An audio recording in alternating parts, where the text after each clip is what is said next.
नमस्कार, मैं हूं अजय प्रकाश और आप देख रहे हैं जनज्वार। पिछले दिनों उत्तर प्रदेश के इलाहाबाद विश्वविद्यालय से एक बड़ी खबर है। खबर भी अजीबोगरीब थी। विश्वविद्यालय का रजिस्ट्रार ने एक दलित प्रोफेसर जो अपना नाम विक्रम हरिजन लिखते हैं, उनसे पूछा कि आपके पास क्या प्रमाण है कि परीक्षाओं में नंबर देने में जाति को देखा जाता है। असल में कहानी थोड़ी पीछे है और वो ये है कि 2 साल पहले किसी टीवी चैनल से बातचीत में असिस्टेंट प्रोफेसर विक्रम हरिजन ने, जो इलाहाबाद विश्वविद्यालय में है, उन्होंने ये कहा कि परीक्षाओं में क्षमताओं के साथ साथ जाति भी देखी जाती है, उसी अनुसार मेरिट तय किया जाता है। इस बात को लेकर आहत हुआ 2 साल बाद विश्वविद्यालय और सवाल पूछा है। इस वक्त हमारे साथ बातचीत के लिए विक्रम हरिजन है। वह इस पूरी घटना की जानकारी देंगे कि असल में हुआ क्या था, क्यों कहा था उन्होंने, उनके क्या अनुभव हैं और विश्वविद्यालय के इस रवैये को लेकर वो क्या कहेंगे। तो विक्रम जी, आपका स्वागत है जनज्वार में। और सबसे पहला सवाल यही कि आखिर आपको क्यों लगा था कि जाति देखी जाती है नंबर को दिए जाने। सर, सबसे पहले तो मैं अपने बारे में बताना चाहूंगा कि मैं दलित समाज से आता हूं और मेरी शुरू से जो पढ़ाई हुई है गोरखपुर से, यूपी के गोरखपुर से, उसके बाद पश्चिम बंगाल, जब मैं बंगाल गया, आसनसोल जिले में रानीगंज में मैं एक विद्यालय में पढ़ता था, वहां का अनुभव।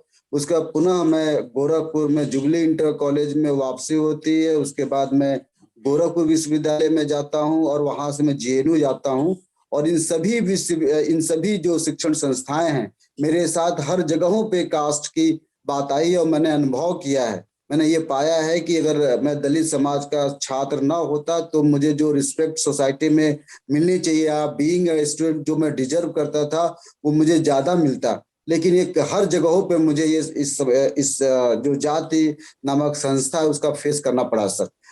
कई बार मैं आपको एक घटना का जिक्र करना चाहूंगा जो हाई स्कूल के दौरान है, जो एक बड़ी घटना थी मेरे लाइफ और कहिए कि टर्निंग पॉइंट थी। बचपन के दिनों में मेरे साथ, चूंकि मेरे पिताजी बंधुआ मजदूरी करते थे और हमारे मन में हरवाही करते थे हमारे गोरखपुर में, और मेरे मन में ये बात शुरू से बैठ गई थी कि हम बहुत गरीब हैं और खाने को नहीं मिलता था। और हमारे साथ गांव के जो समाज, दूसरे समाज के लोग थे, तो पानी नहीं पीते थे, खाना नहीं खाते थे और बहुत चिढ़ाते थे। इस तरह से हमारे मन में एक इंफीरियोरिटी कॉम्प्लेक्स बैठ गया था। और उसी इंफीरियोरिटी कॉम्प्लेक्स के साथ मैं जब स्कूल जेके नगर हाई स्कूल में पहुंचा सर, वहां पे हमारे दूसरे दोस्त ये कहते थे कि आप किस समाज से हो, तो मुझे बताने में शर्म आती थी। और जब कहता था कि मैं चमार बिरादरी से हूँ तो हमसे दूरी बना लेते थे। फिर ये कहते थे, तुम सुअर तो नहीं खाते, तुम ऐसे तो नहीं खाते। तो हम उनकी दोस्ती को अपनाने के लिए मैं ये कहता था कि नहीं, मैं सुअर तो नहीं खाता हूँ। जबकि सच्चाई ये थी कि पश्चिम बंगाल जाने से पहले हमारे घर में सुअर बिना मसाले का बनता था और अब बिना मसाले का हम सुअर खाते थे। और गुबराहा रोटी से पेट भरते थे। मेरी दादी गुबराहा रोटी पेट देती थी। उस गुबराहा रोटी की वजह से हमारे दिमाग में ये बात बैठ गई थी कि हम एक निरीह इंसान है, जानवर है, प्राणी की तरह है। इस तरह की बात हमारे दिमाग में शुरू से रही। जब बंगाल में पहुंचा सर, तो उस स्कूल के किताबों में जब ये बात आती थी कि गौतम बुद्ध आंदोलन के दौरान, जैन धर्म के आंदोलन के दौरान, कि इनसे अलग अलग छुआछूत की बात होती, तो मैं क्लास में बैठकर सोचता था कि ये तो मेरे साथ हो रहा है, ये तो मेरे ही साथ घटना घटती थी। और उसी तरह की एक घटना घटी जिसका मैं जब क्लास 8 का था, 7th 8 की बात थी, 8 की बात थी। एक प्रोफेसर, एक टीचर थे, आर.डी. दुबे नाम के टीचर थे सर। हमारे एक दोस्त था रविंद्र दुसाद, और रविंद्र दुसाद को हमेशा गाली देते थे, कहते थे तुम नीची जाति के हो, तुम्हें पढ़ने नहीं आता। मात्र एक रीजन था कि उसने ट्यूशन छोड़ दिया था। ट्यूशन छोड़ देने की वजह से वो क्लास में, हाँ, ट्यूशन छोड़ दिया था और भरे क्लास में वो बदनाम करते थे, गाली देते थे। मैं थोड़ा पढ़ने में एक अच्छा विद्यार्थी था। ये बातें आगे की भी बातचीत में करेंगे।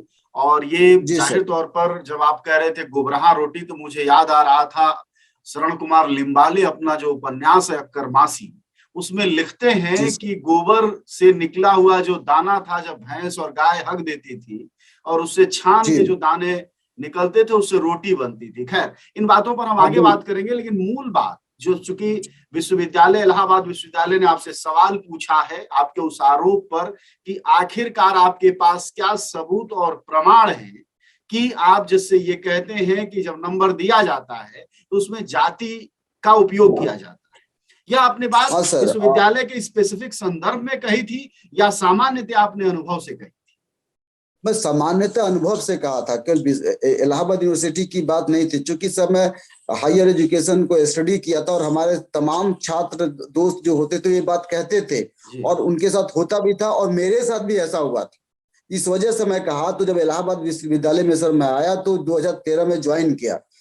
ज्वाइन करते ही समय, जबकि मेरा नाम डॉक्टर विक्रम हरिजन था, हरिजन से लोग आइडेंटिफाइड कर लेते थे कि मैं दलित समाज का प्रोफेसर हूँ। तो कॉलेज के, यूनिवर्सिटी के जितने रिसर्च स्कॉलर जो दलित समाज के, सब चोरी चोरी आकर हमसे कहते थे सर मैं दलित समाज से हूँ, सर मेरे साथ ये हुआ, सर मेरे प्रोफेसर ऐसे करते हैं सर।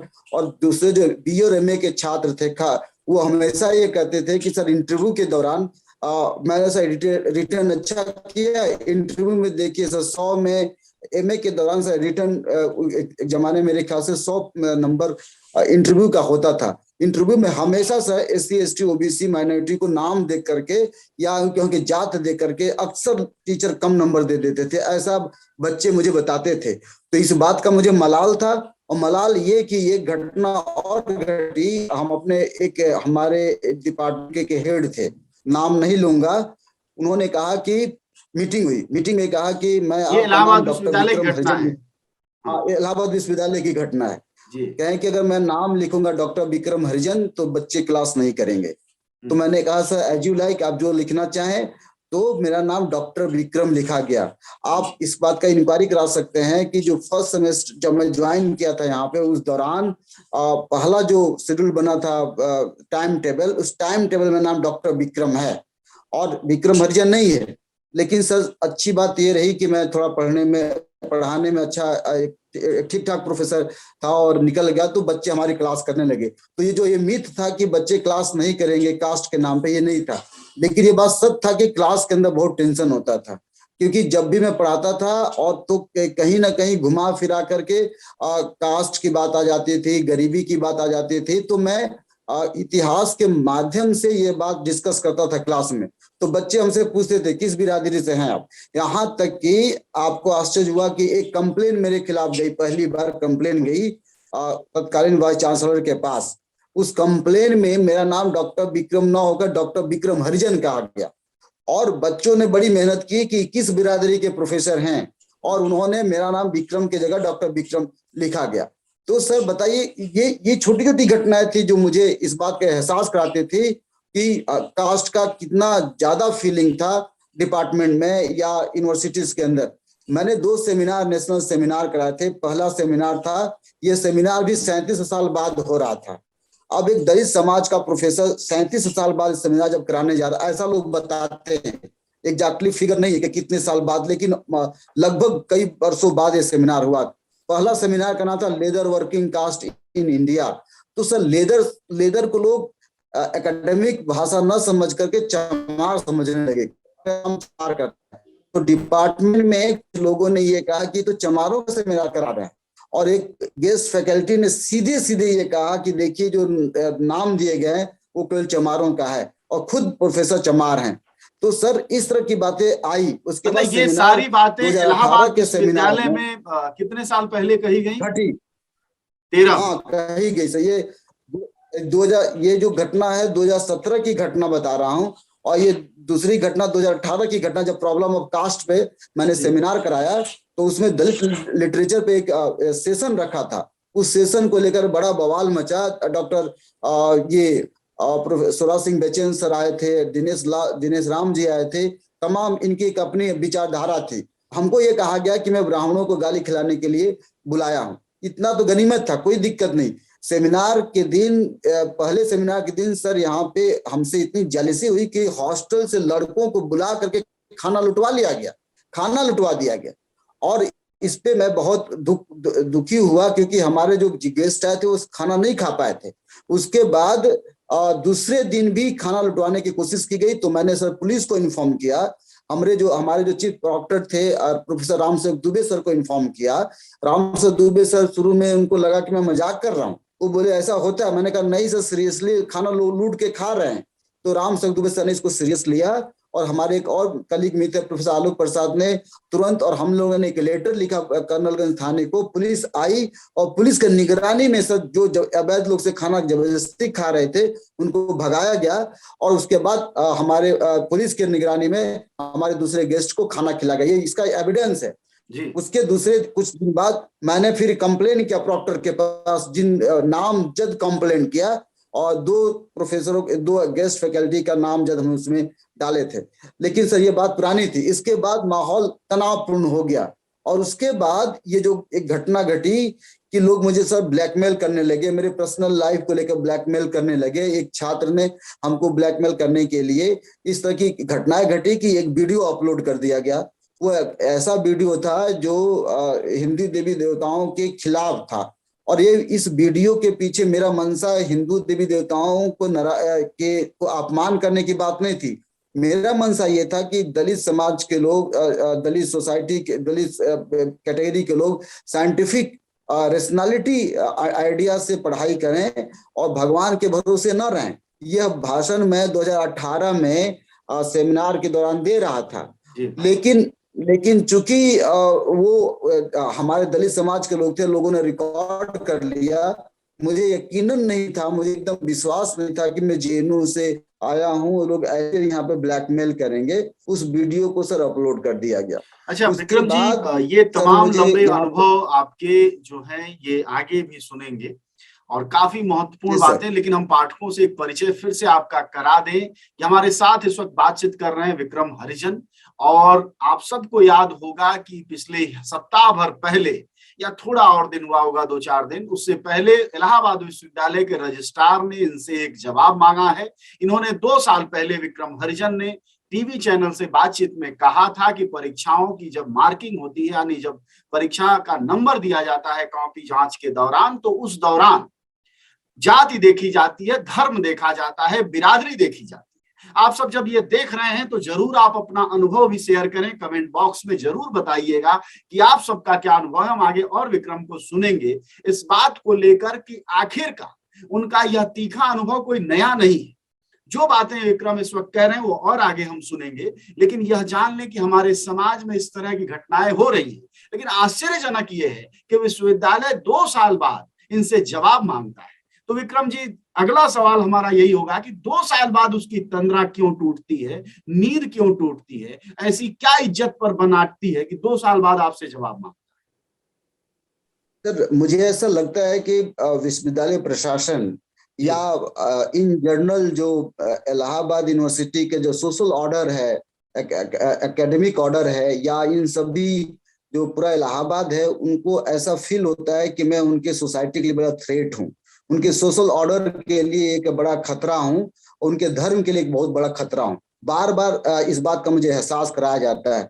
अब चूंकि उनको ऐसा लग रहा है कि जब मैंने एक्सप्लेनेशन दिए थे पिछले वीडियो के लिए, तो मैंने उनसे ये कहा था कि मैंने किसी देवी देवताओं का अपमान करने का कोई उद्देश्य नहीं है। फिर भी अगर किसी को लगा कि मुझसे अपमानित हुआ है तो मैं सबके लिए माफी मांगता हूँ, और ये जवाब मैंने रजिस्ट्रार साहब को दे दिया। मुझे ऐसा लगता है कि रजिस्ट्रार साहब या उनके जो मंडली है या इलाहाबाद यूनिवर्सिटी के जो तमाम संगठन है, हिंदू संगठन, वो मेरे इस बात से सेटिस्फाइड नहीं है। उनको अभी भी लगता है कि मैं ठीक आदमी नहीं, और मेरी औकात बताने के लिए, या कहें कि मैं दलित समाज का हूं, उसकी औकात बताने के लिए बार बार इस तरह के नोटिस आते हैं, और शायद एक बड़ी घटना की तरफ इशारा करती है कि अगर आप कई बातों को नोटिस देंगे तो बाद में इनको एलिमिनेट कर दिया जाए, टर्मिनेट कर दिया जाए, जो ये समझ में आता है। क्योंकि पिछली घटनाओं के दौरान मेरे जान पे बन आई थी, मॉब लिंचिंग करने का प्रयास किया गया था, तो यूपी सरकार ने मुझे गनर दिए थे, और जब तक एसएसपी साहब थे, तब अनुरुद्ध पंकज, तब तक तो गनर था, उसके बाद चले गए। अब उनको लगता है कि विक्रम तो अकेले हो गए, और मेरी गरीबी का हालात भी बहुत बुरे हैं कि मैं बाइक से चलता हूं, और दैनिक जागरण के कमेंट में लिखा गया था कि चलते हैं बाइक से, गनर की ख्वाहिश है। तो सबको मेरी माली स्थिति पता है कि मैं मतलब दैनिक हाँ, जागरण अखबार में ये लाइन छपती है कि चलते हैं हाँ, बाइक हाँ, से और ख्वाहिश है डॉलर की, ये मैं आपको उपलब्ध करा दूंगा, हाँ, मेरे पास है। वाह, तो आप जरा सोचिए कि इनको पता है कि मेरी माली स्थिति ये है, और मेरे पास कई लोग कई बार कह चुके हैं कि आप कार खरीद लीजिए, लेकिन सर कुछ पारिवारिक समस्या है जिसकी वजह से मैं इस तरह के व्यवस्था नहीं कर पा रहा हूँ। तो उनको ये भी लगता है कि ये गरीब हैं, दूसरे दलित हैं, इससे इनको लगता है कि इनके सोसाइटी के लोग साथ में खड़े नहीं होंगे तो इनको एलिमिनेट कर दिया जाए। तो ये एक बड़ा कॉन्स्पिरेसी की तरह इशारा है कि वो मुझे किसी न किसी माध्यम से या फिर संगठनों के द्वारा मार देंगे या यूनिवर्सिटी से निकाल देंगे, इस तरह की तैयारी, या मुझे इतना परेशान करेंगे कि मैं अपने आप रिजाइन कर दूं। जी चलिए, धन्यवाद बातचीत के लिए, आपके अनुभवों को जानने के लिए।